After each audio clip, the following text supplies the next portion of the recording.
A noisy start to 2025 is guaranteed here. Selhurst Park all set for a match that always seems to entertain. Crystal Palace and Chelsea aiming to usher in a happy new year as the second half of the Premier League campaign kicks off for both.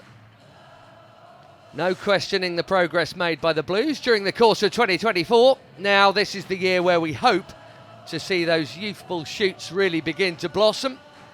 The Palace team has changed by two.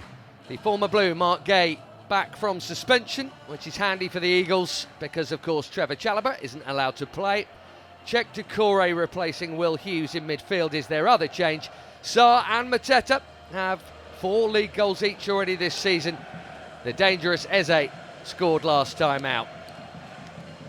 As for Chelsea, all of the regulars that were rested at Portman Road return, those being Sanchez, Gusto, Neto, Sancho and Jackson. And the 6th change sees a full Premier League debut for Joshua Champong, who's picked in central defence ahead of Tosin and Disasi. Interesting indeed.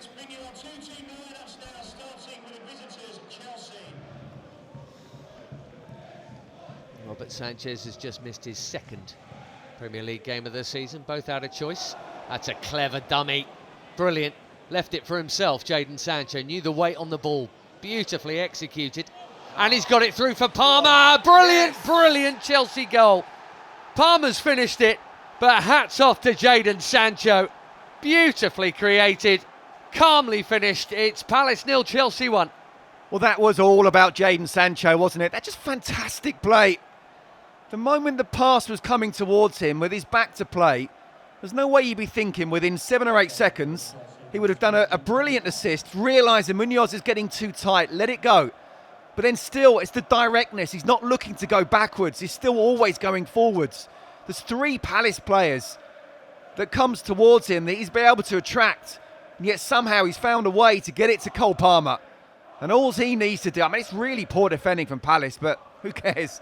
He takes that touch and still has the space to, on his left foot, to strike, and he's not going to miss them there.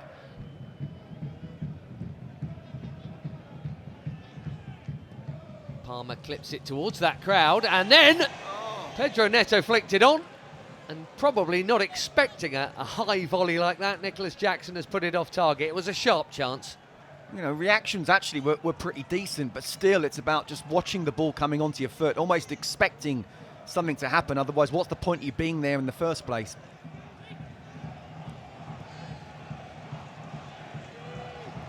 Confidently taken, brilliantly done by Sancho and then Enzo Fernandez, and Palmer moves it on to the pacey Neto.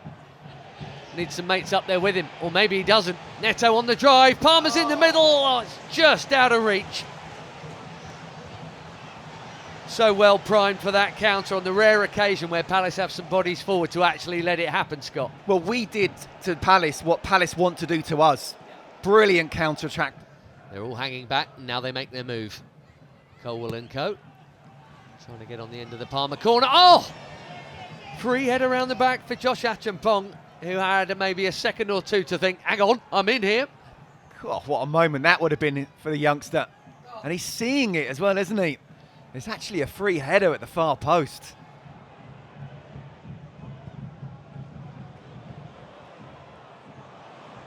That's a hell of a ball to find Munoz, who was onside, and Mateta just arcing wide, took a touch apparently. Palace have a corner, and what I will say about them here, from set pieces all round, Scott, and from corners specifically, only Arsenal have scored more than Crystal Palace this season.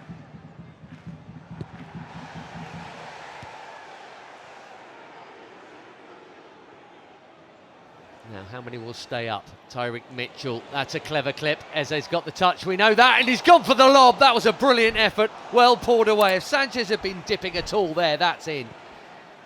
Goodness me, he's a talented player, and you just saw it there. Beautifully found and executed.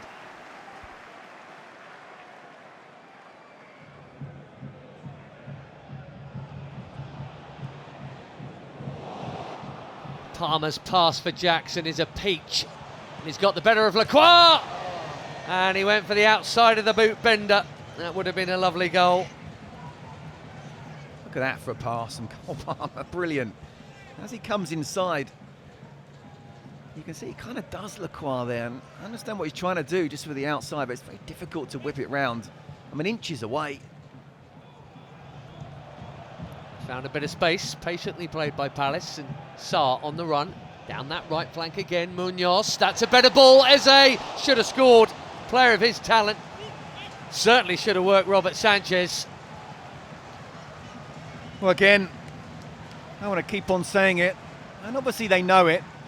Palace are always going to be better in the second half than they were in the first. They were really poor.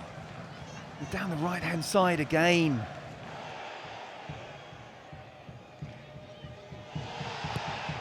It's Eze. It's a good one. A really good one. Sanchez worked. Palace have another corner. Those set-piece goals that Scott mentioned, 30% of their Premier League goals have come from them.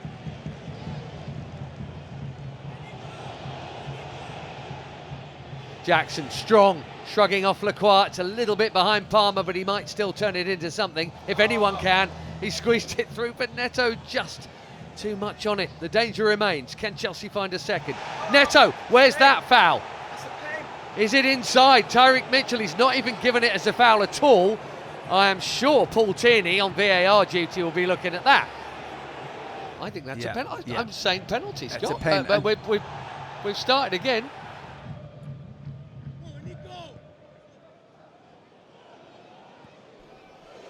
Palmer for Fernandez.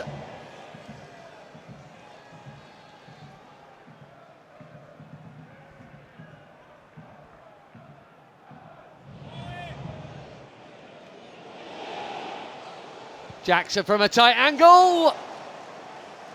Just too tight as it turned out. Did that take a nick? Not quite. Into the final 20 minutes.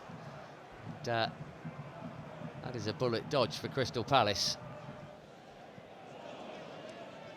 Can cause plenty of teams problems.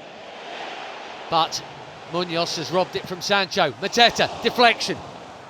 Oh, that could have gone anywhere. It's gone behind for a corner, and I think at this moment we'll take that. Well defended. Yeah, well done, Levi. Again, just getting across, giving the ball away. To be fair, good pressure from them. But the angle's tight, so Cole's made sure that he's got his body in the way. Really important deflection, that.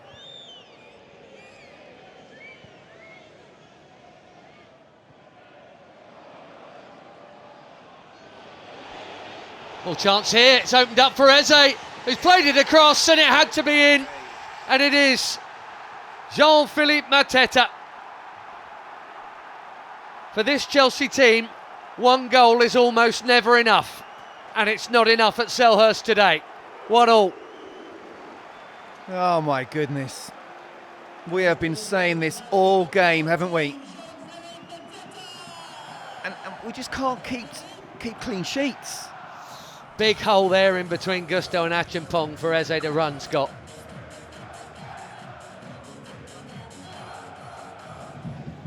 Five minutes of stoppage time. You absolutely have the feeling that all three results are possible here. Yeah. Chelsea now front foot. Enzo Fernandez. I think Henderson would have had that covered even if it had been on target. Now, whose number's going to be held up here? Can we get one more chance?